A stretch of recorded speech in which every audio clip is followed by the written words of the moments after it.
ये है मैकबेरी junior syrup जिसमें लिवोसल्बुटामॉल, एम्ब्रोक्सोल और गुआइफिनिसिन जैसे सॉल्ट प्रेजेंट होते हैं। ये सूखी और गीली खांसी दोनों में काम करता है, कफ को पतला करके बाहर निकालने में हेल्प करता है, सांस ना आना, सांस फूलना, अस्थमा जैसी कंडीशन को भी सही करने में हेल्प करता है।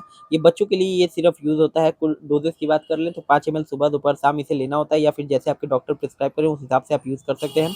कुछ साइड इफेक्ट ये शो कर सकता है जैसे नींद आना, चक्कर आना, उल्टी आना, पेट में दर्द होने जैसी समस्या हो सकती है। आप अपने डॉक्टर की एडवाइस से इस प्रोडक्ट को यूज़ कर सकते हैं।